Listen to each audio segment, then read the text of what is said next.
right, thanks. I guess, when they asked me to come up here long ago, when we first got the grant for Breaking New Ground, we were kind of involved with the State Department of Health and kind of trying to get this going. And so it's good to see that we have a group here.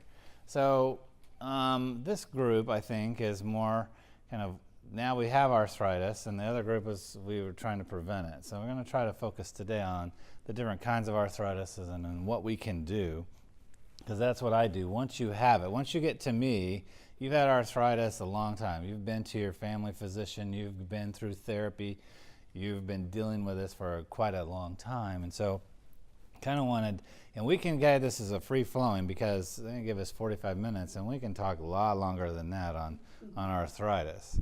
But so I give this talk, it's called The Challenges of Arthritis Therapy, and I think that's what it is. What are you going to do now that we have arthritis? And what we try to focus on is, how do we keep people working? Because arthritis is one of the #1 causes of disability, and particularly in farmers and farm workers who seem to be, prone to injuring themselves just because they're hard workers. You got a lot of people who work in an office all day.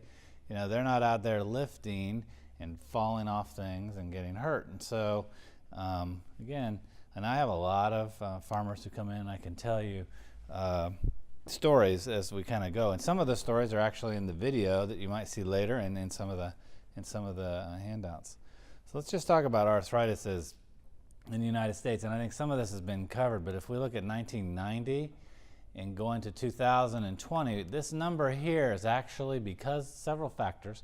One is, I think, the increasing weight of Americans, and probably just blame that on McDonald's. But this is actually probably going to be about 70 million people in the United States by 2020, which is not that far, are going to have arthritis. And this number here may be as high as 15 million. And the significance of this is prevalence of arthritis versus arthritis that causes daily activity limitation. And so that's when you end up going to somebody like me as a rheumatologist, or you end up, and we'll talk a little bit about our surgical colleagues, orthopedists, and what they can do for you too. So, and this is what we were just talking about, the extensive musculoskeletal diseases in the country. And again, just trying to give you an overall view. And this is, again, this was actually in the late 90s when this data came out.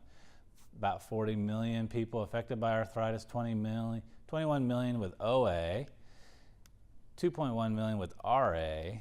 Okay, and we'll talk about a little bit about the difference between OA and RA.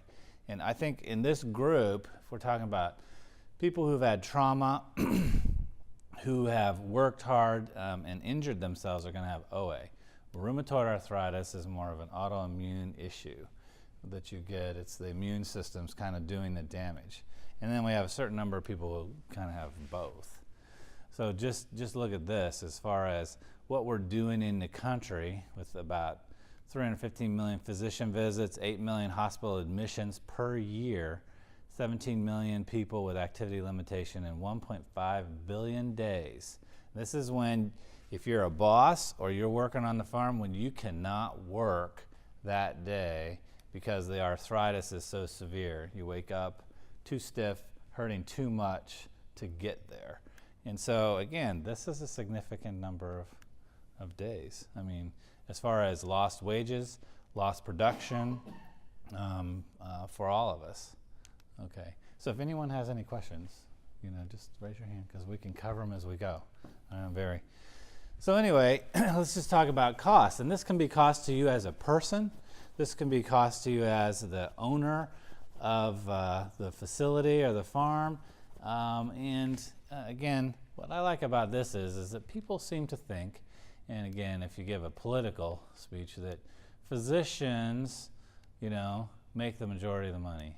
But this is not actually true. If you look at the total cost here of health care, again, in the United States, about 12% of this is going to be physician charges for office visits and surgeries and radiology charges and all those kind of things. But you really look, this big number right here, 46%, is where we all, none of us want to end up, right?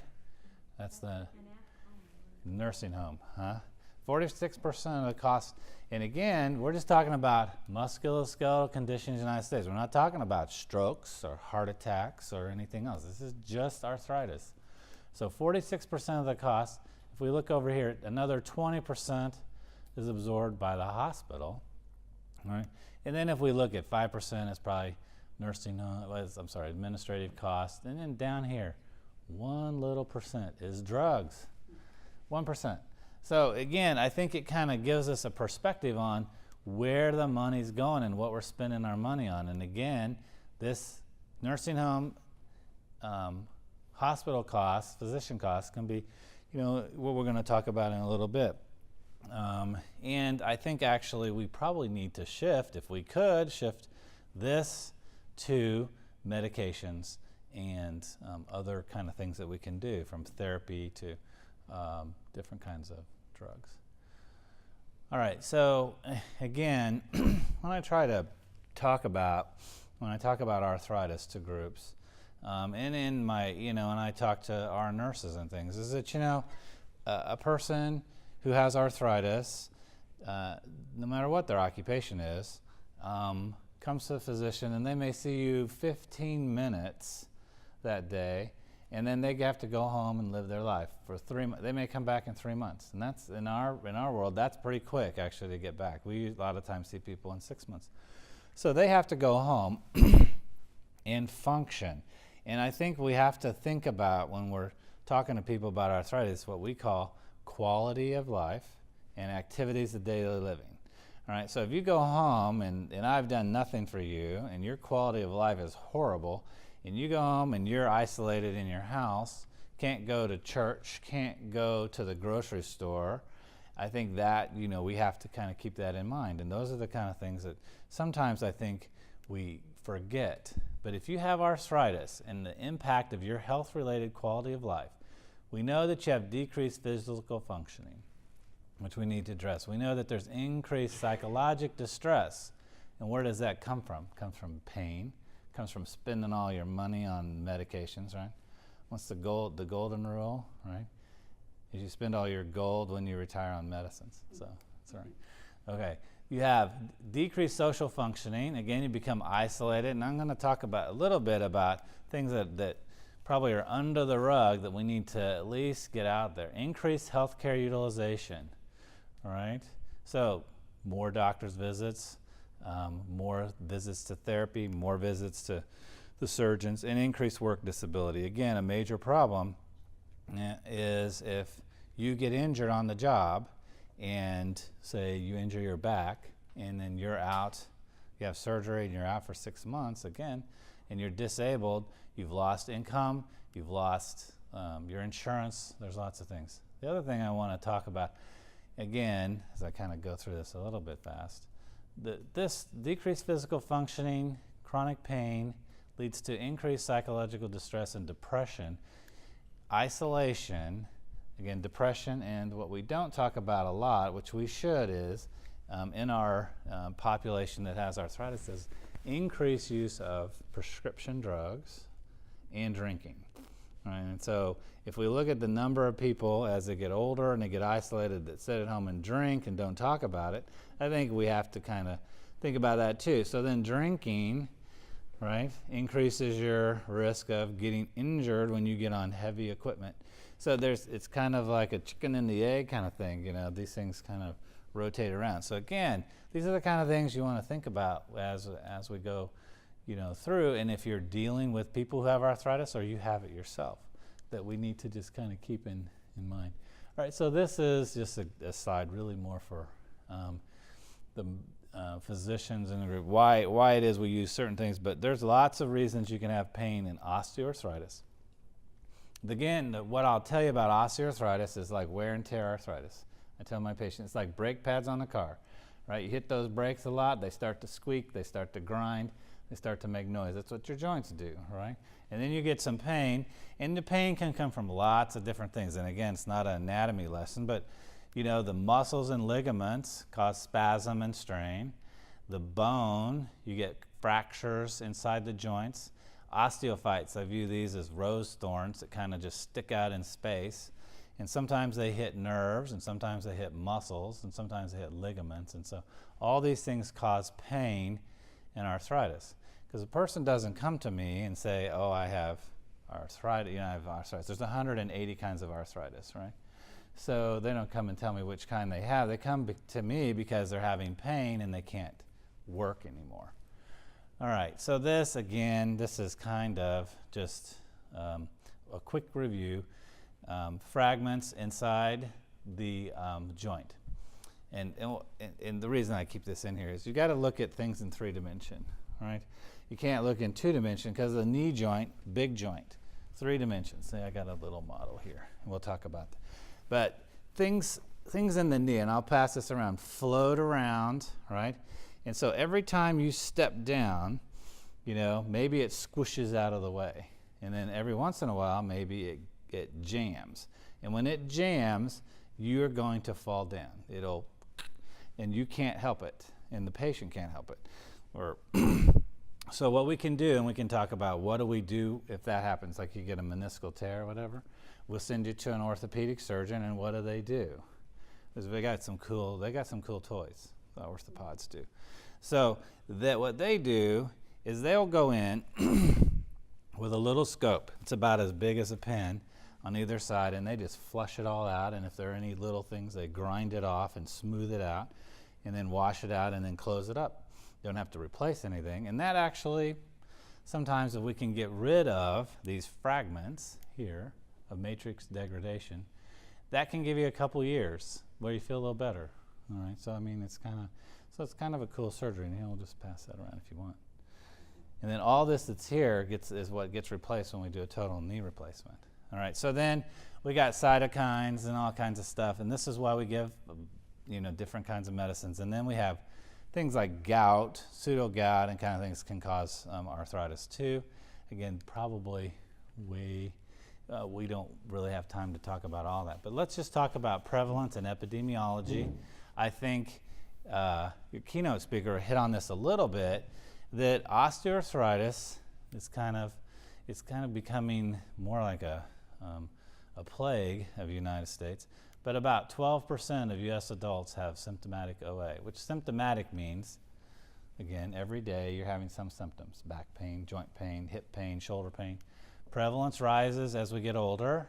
Right? After age 75, 80% of people have osteoarthritis. So it's one of these things. The longer you live, longer, right? And again, it's interesting that after age 65, female-male ratio, what happens is before 65, males tend to have more OA. Again, remember, this is a wear and tear arthritis. They tend to hurt themselves more in high school, in college, or in injuries, motor vehicle accidents, all kinds of stuff. So, but after age 65, women start to catch up a little bit. So just so you know. The thing about some of this is that, again, damage is cumulative over a lifetime. The joints, it's kind of like the brain doesn't heal itself. Well, it can heal itself. Joints actually don't heal themselves. If you damage the cartilage, it's damage. It's like it pushes you down the track. And I will say, with an injury of the kinds that we're talking about in this conference, that you accelerate your arthritis maybe 20 years. Let's take, for instance, one of the things that it really troubles me when you have children is the orthopods in Muncie, where I practice, have a clinic during the fall on Saturday morning, right? Every Saturday morning they open up, and why are they there? It's because all the high school football players who got hurt the night before are in the clinic the next morning, having their knees drained, having their shoulders injected, trying to get over the injuries from the night before. And what happens is, that's fine, they feel better, they go back, but those same athletes who are injured 20 years later start having symptomatic osteoarthritis, where they're starting to have shoulder problems, they're having neck problems. Particularly, with college athletes, it's like you can guarantee that you have somebody who played football, let's say college football for Purdue, of course, right? Linemen, they will have, by the time they're 40, they will have significant C-spine, neck trouble, shoulder troubles, a lot of hip. They have to do a lot of hip replacements by the time they're probably 40, 45. So again, those are the kind of things we have to think about. All right. So I just wanted to show you some pictures of arthritis that hopefully none of you have. This is going to be rheumatoid arthritis, right? This is nodules here, a lot of synovial swelling, a lot of tendinous subluxation.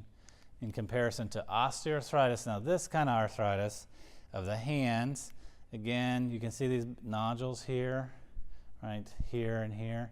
This, a lot of times this is inherited, so look at grandma or grandpa or mom and dad and kind of see. But this, you start to not be able to move your hands.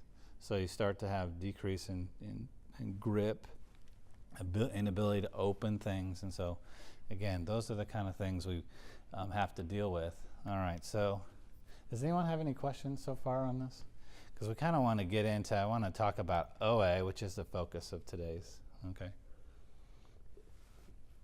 Well, arthritis, somebody comes and they say, arthritis, what does that mean? Arthritis really means you have some sort of damage in a joint, right? When we talk about osteoarthritis, again, the way to look at that is wear and tear arthritis and what happens. You have decreased ability to move that joint.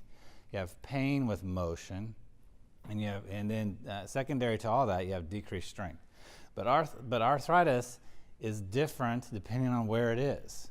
And again, if you have arthritis, and we're going to go through this a little bit, and depending on where it is, we have to focus our therapy on that. Okay, and so we got lots of things here, and this is actually an interesting little hand of rheumatoid arthritis that can go around. But let's take about the hands. There is really no specific therapy for this. There is, I have patients who come in, they're very troubled by their hands. They're getting these nodules. They've seen grandma and mom, have trouble, lose function. They want to know, is there a surgical option for this? There is none. We have a couple of hand surgeons in Indianapolis are doing some experiments where you could replace this joint. The problem is if you replace what we call the PIP or the DIP joints, that's the proximal and the distal, you lose strength and it really doesn't really gain you much motion, and it's quite expensive. So you can say, and we can't replace, 20 joints here. Decrease Right? pain? It can. Although sometimes you see people after surgery, they're not as happy as you would think. So we have to be, there are better surgeries than, Now, if you have wrist issues up here, right, the wrist actually, a lot of times there are some interesting surgeries for that where you still have function. A lot of times the best surgery, unfortunately, is just to fuse the wrist solid, because that way then you get rid of pain. But the best is, if you're in the other room, is to prevent this from the beginning, right? But if we have to, sometimes you can fuse a wrist. The replacements are tough because you don't have a lot of bone stock.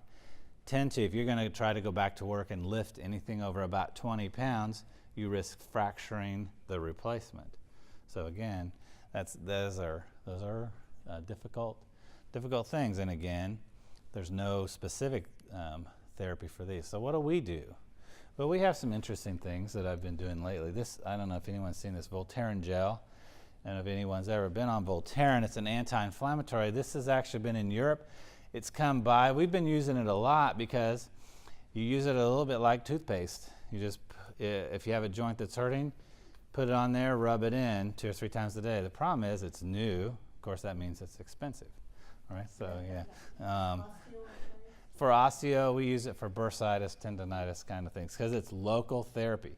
Because what happens if we give you a pill, a Voltaren pill, to tell you what's the risk? Our problem with that is that the side effects of the arthritis therapies for osteoarthritis are ulcers. In a year, if I give you a prescription and you take it for a year faithfully with meals, you have about a 12 to 15% risk of having some sort of what we call a GI event. Now, GI events can be you're nauseated or you're burping or you're But the bad GI events that we don't really like are GI bleeds, where you get an ulcer, you end up bleeding, and that's where we get those hospital admissions. So again, we have to so a topical therapy, if we can get by, is a good thing. We still give a lot of arthritis medicines because the limitation is such that we have to do it. If you're older and you have congestive heart failure, a little arthritis medicine can just push you right over the edge. So these drugs are not without their complications. Okay. So again, I get to talk. You're not going to put that 15-minute slide up on me, are you? Not yet. Okay. All right, so again, that's the hand. So we have to look at where the arthritis is before we decide what we're going to do and what you want to do. So now this is an x-ray of the neck. And so this is the head, the jaw here, and this is the shoulder. So this is the neck, and we see lots of arthritis in the back here. Right? Nothing's broken, but we have a lot of arthritis back here. And so this person probably wakes up in the morning, neck pain, headache, all day. Every time they turn to look behind them, they're driving a car, driving a tractor, that hurts. They have limitation motion. You'll see them. They, instead of turning their neck, they'll do this. They'll turn around, and so that makes it hard. But they're in pain. They wake up with a headache, and it doesn't get better all day. So what do we try to do? Well, we'll give them anti-inflammatories. We'll give them some Tylenol. We have them sleep in a cervical spine, like a whiplash thing to try to hold their spine straight while they sleep. Sometimes you'll give some muscle relaxants if these muscles spasm on you. Problem with muscle relaxants is drowsiness.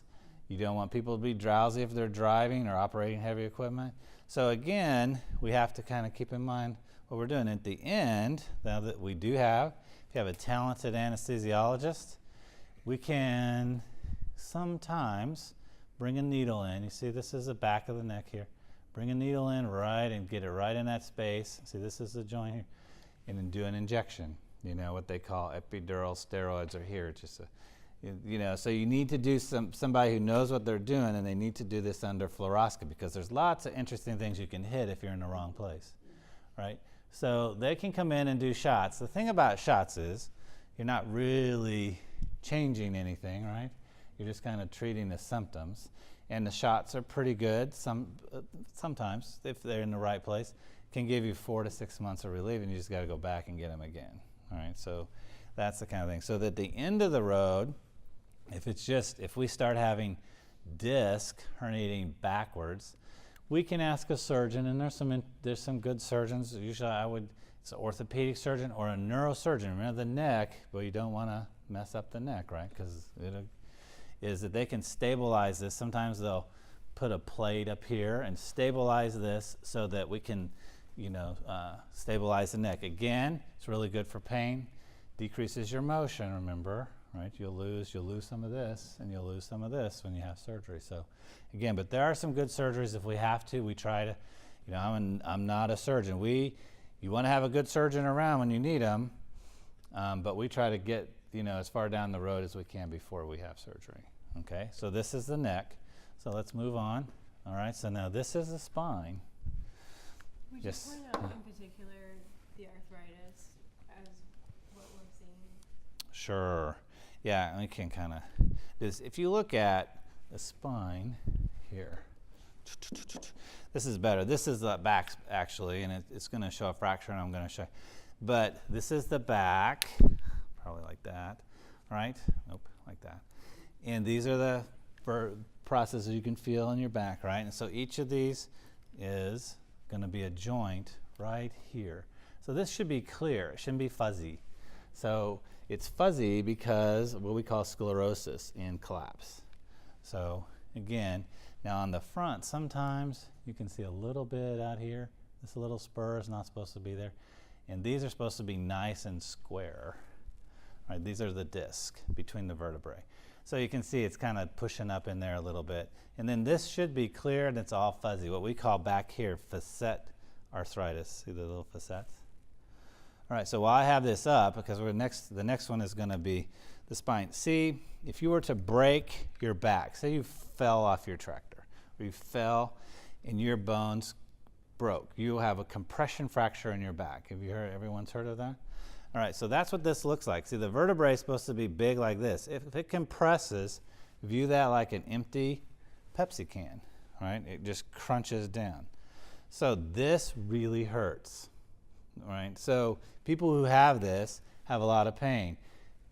A long time ago, all we could do is we could give you some pain medicines. And what happens when we give you pain medicines, right? You feel a little fuzzy, drowsy, constipated, all right? Addicted. Right, so, you know, there's lots of issues. So, but what's interesting now is, we have a pen here, is we can, again, we use neurosurgeons, some anesthesiologists. They have a procedure where, again, that's what we're supposed to talk about, right, is procedure, where we can go in, they go in with a drill. It's a long, really long drill. They go in from the back, and they put a drill in there, and they drill into the middle of this vertebrae. See how it's collapsed, right? And then they have a balloon. It's interesting, and they pump that balloon up. Just go pump that back up so that then it goes back to this side, all right? And as soon as that balloon is pumped up, then they just shoot some, we call it cement, but it's like a plastic acrylic that just hardens almost instantly as soon as they have it mixed up. They shoot it in there, and then they hold it there for a while, and then this vertebrae actually goes back to its normal size. And interestingly enough, the pain goes away. Now, you can imagine if we have all the vertebrae in the back. See all those? We'll send that around. So if you compress a couple of those, I've seen people lose height, right? You'll see them. They're like this, or because they're vertebrae. You know, that normalizes the height when you do that particular procedure, and it's really good for pain. But you can get their height back to normal. But I've seen people lose 5 inches of height from when they were a teenager to when they were, yes? I had a coworker who I think had that, Mm-hmm. and she said they were going to do that procedure to her, and she was all worried because she said, I'll never get down on, or if I get down on the table, I will never get up. And she said they did whatever they did and injected that stuff, and she said when they told her to get up, 0 pain instantly. Right. Yeah. Well, because you have a fracture, it is broken, you know, and then it's interesting. The pain is gone. Now, these procedures aren't without complications, but they're excellent procedures that we didn't have probably 5-6 years ago. So, again, so that's an option. Again, to stabilize. Some people are not candidates. And if it's been there too long, you have to get it pretty quickly. Which they did, Right. and they just kept saying, well, there's nothing we can do, nothing to do, and I mean, she was taking me when it happened. Mm-hmm. And they, I guess at that time they didn't have the things to do, and now it's gotten worse. Right. And she just can't hardly walk at all. Oh yeah, it's a And terrible she thing. thinks disability, she's had 3 doctors state that they done surgery, she will still be the same, and she can't even get disability coverage. Yeah, it's a tough one. It's a tough one. Yeah, I mean, as far as sometimes those fractures are not stable. It has to be a stable compression, and that may be now why they couldn't do it. You have to have somebody who's good at that to do it, right? Because you don't want to squirt that cement all over the place, you know. So, all right. So now. That's the neck, okay? So now what we have more of the back. This is the back, the lower back, all right? This is the pelvis bones right back here, all right? So a couple things I wanted to talk to you about. One is, you see these spurs here? These are what I'm talking about. They're not supposed to be there. So again, if you look at all these levels, now some of these spurs, a way to think about it, these spurs can be sitting in space. If they're not hitting anything, they're not causing any trouble. So it's interesting. Sometimes people come in, they have this x-ray, and you're like, man, how did you walk in here with that much arthritis, right? And they have none. And some people come in, and they have a couple of these, and they're in terrible pain. And the reason for that is if this is sitting out in space in 3 dimensions, it can be hitting something important, like the nerves that go down to your legs, or it can just be sitting out there hitting nothing. So again, you have to kind of evaluate that. And what can we do? This patient has certainly terrible arthritis. You see these discs here? They're collapsed on this one side, right? So you have degenerative disc disease, we have degenerative joint disease, and we have osteophytes, or what we call osteophytic spurring. So again, we will tell this patient they need to lose some weight, right? We can, use some of my canes. Actually, a couple of these canes were made by patients. So we can use a cane. What does a cane do? Again, it deloads. What are we doing? We're taking the pressure off the back, right? We're trying to help. And now, people are going to have to tell me what this is made of. This cane, don't break it, but it's very close, yes. It's not human, though. All right, so then, we'll give muscle relaxers. We can give some non-steroidal anti-inflammatories. You can give some pain medicines. Again, that's what your primary care doctors are going to do. They may refer to rheumatology to kind of look at this. We'll recommend, although I can tell you most farmers will tell me to, kiss it with, if I'm going to say get a cane or a walker, there's like no way, but they can help, right? Again, because what you're doing is you're trying to deload. If you have normal strength, you can take 30% of the pressure off the spine with a cane or a walker, okay? All right, so none of that's working, right? Patient still having pain, so what are your options? Well, we can do the epidural steroids. Again, if we're having arthritis, again, the fracture is a different thing. But if it's arthritis, so you have the spinal cord, see, that comes through here. So the pain is such that we do epidural steroids. It's like a woman who's in labor, right? They get epidurals so they can have labor and not pain. So epidural steroids, they come in with a needle and go right here, right? See where the spine? And they'll inject some medicine. Usually it's a combination of, say, steroid, long-acting steroid, or probably a marquine or a lidocaine, an anesthetic. Right? And that does pretty well if they get it in the right place. Usually, we used to do these blind. I kind of I don't like to do them blind. You really need to do them under fluoroscopy so that that the needle is where it needs to be when you inject the medicine.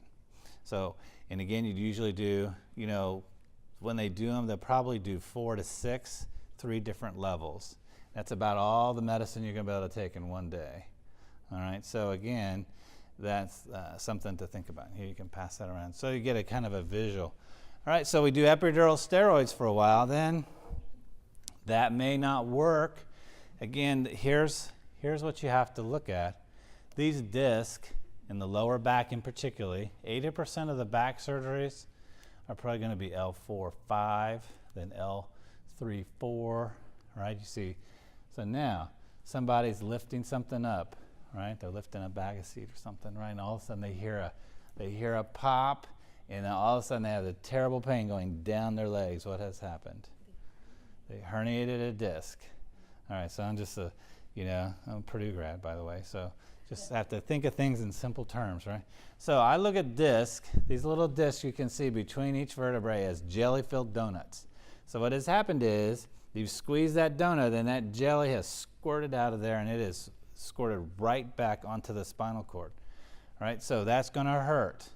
Now, if you'll probably have no doubt that you're going to the hospital and going to the ER if you've done that, right? And so what are they going to do there? They're going to get an MRI or a CT scan up there. They're going to prove that you have a herniated disc, and they're going to offer you surgery because they can go in and they'll take that off there, right? They'll take that jelly off there. Now, sometimes it just bulges. You've heard bulge, disc bulge? So that's just like you have an old tire that just bulging. The jelly hasn't gotten out yet, but it's getting there. It's getting close. Now, sometimes if you rest and you say you can't lift over 5-10 pounds, that'll pull back a little bit. But it's a little bit like getting the toothpaste back into the thing, So those are when you get a surgeon, and a surgeon will come in, right? You take that off. Sometimes, these discs here are already kind of crushed. So these have probably already, what they can do is they'll take it out. Sometimes they'll put cadaver bone in there and fuse that solid. It's called a laminectomy. That's a surgical option. And those work pretty well in that situation. So here's the caveat is a lot of back surgeries are done, all right? The only time there are two reasons for back surgery that actually work is going to be a herniated disc because you're in terrible pain and spinal stenosis, all right? So Those 2 surgeries are good. So if you look at that model, the way to look at spinal stenosis is, the nerves come out of the model. All right, and she's going to get me off here in a minute, aren't you? Okay.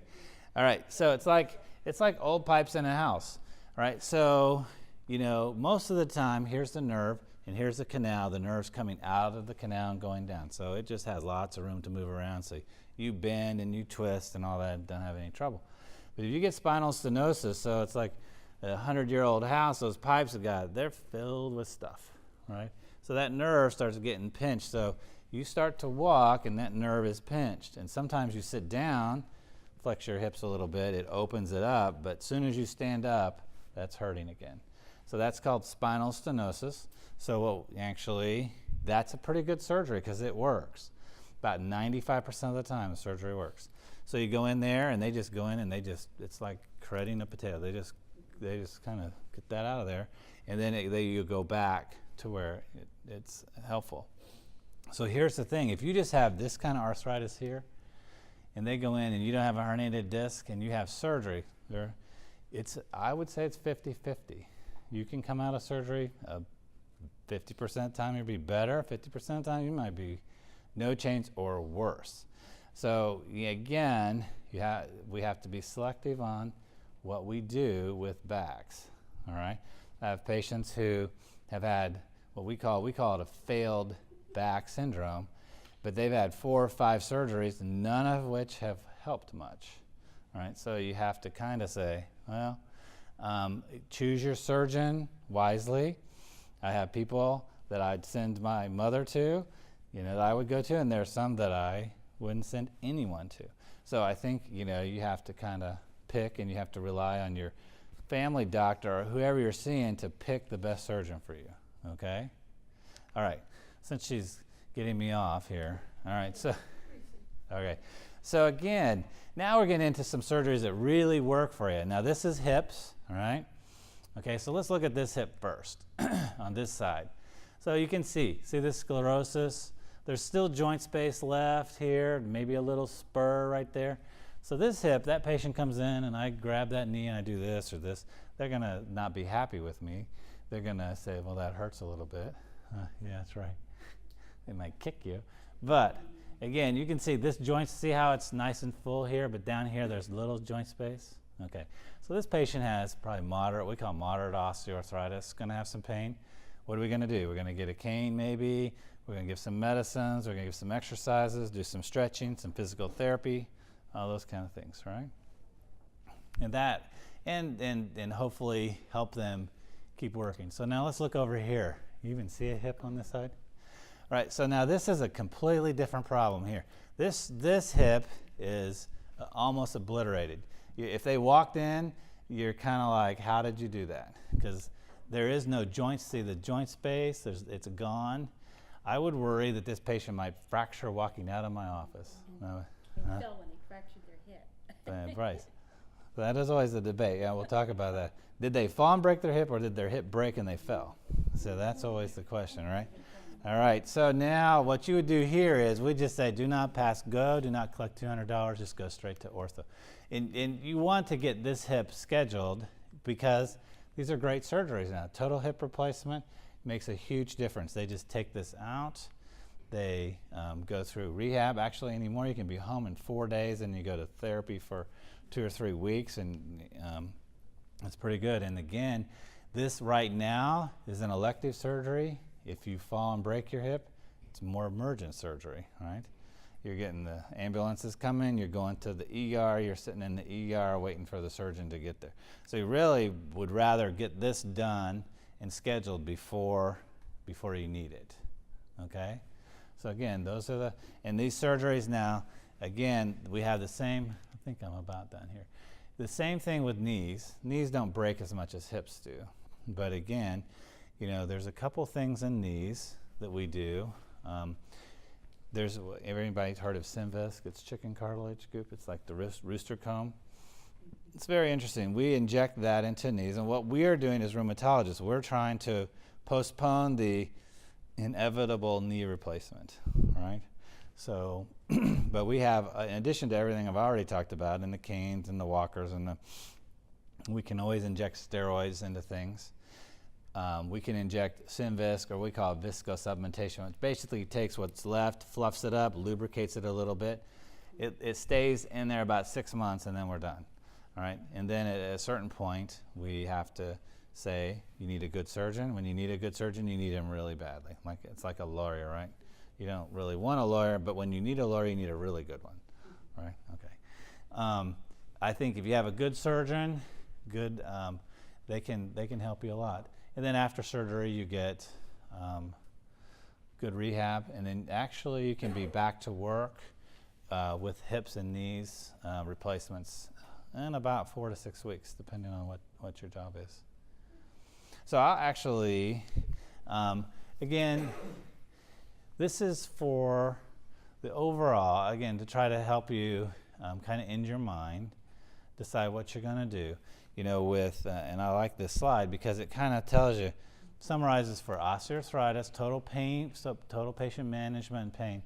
There's all these things over here we can do: weight loss, simple analgesics, joint injections, physical therapy, assistive devices, bracing, exercise, nutrition, education for the patient. And then, you know, and then if we need to, then of course there's total joint replacements that are available too. Okay? So again, I'll finish up there. Thanks for having me. It's always fun. Sure. In 07, we were at Mayo, and Hughes died. They did 32 x-rays, and he has arthritis in all of them, in his joints. He has 3 kinds of arthritis.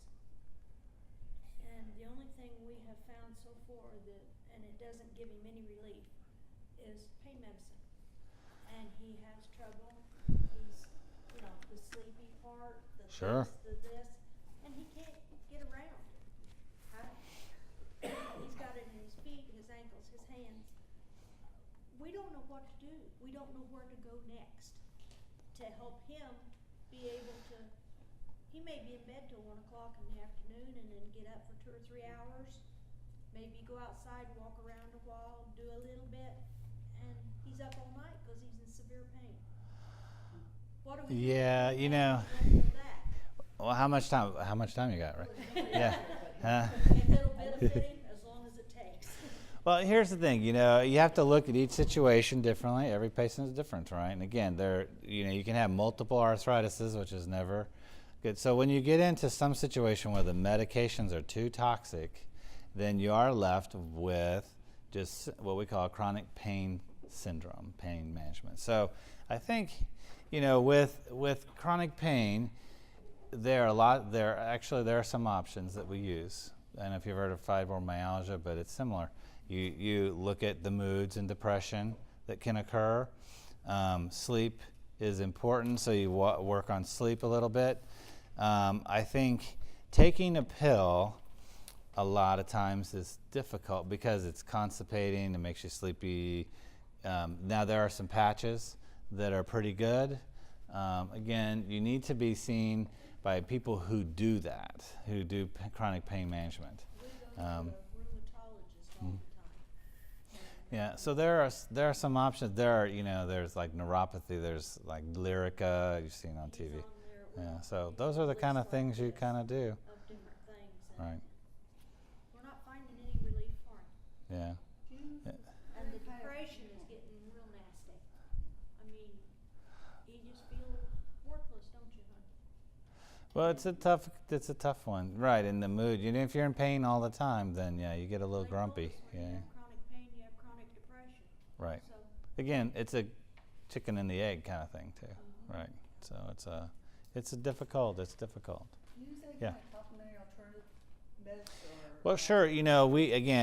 We don't discourage that. I think, if we look at it, and when the specialists, we look at, in my group, we have oncologists and we have rheumatologists. And if we look at that, we can expect 60% of the patients at least will be on some sort of what we call complementary or alternative medicine.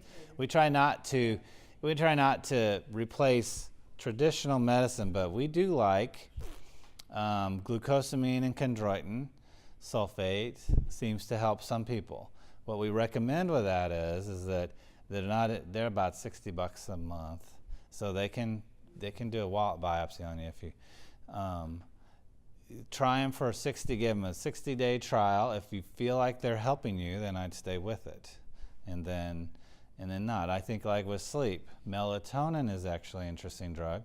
It's over the counter, helps induce what we call non-REM sleep. It helps with that. So there are some alternatives, certainly. If we look up here, we want to utilize our therapists, our nutritionists, the Arthritis Foundation for education, right? So, but yeah, we don't discourage any of those as long as they're not, we have to do traditional and then the alternatives. So there's lots of interesting things. I tell the students, 20 years from now, even 30 years from now, they're going to think we're barbarians because we use needles to inject medicines, And, so what we don't know is probably a lot. And I think you'll see, some people like the Chinese kind of thing. We have some people with chronic pain getting acupuncture, and those kind of things. So it's, all those things that we don't understand as well as we'd like can be helpful. So. What about Whirlpool? Oh, it's always great, sure. That may last just very small length. Yeah. Heat is your friend if you have back spasms, and as we'd say. Although some people really like cold better. It really depends on the individual. I don't. Some switch. Some switch, right. So it's okay, sure. So that, and Thanks. it costs, was that for skilled health? What? Was that skilled? Nursing home? Nursing home. Was that skilled nursing home or long-term? More skilled, right? More skilled, right, yeah. I mean, you get long-term too, so you kind of, yeah. Thank you very much. Sure. Thank you.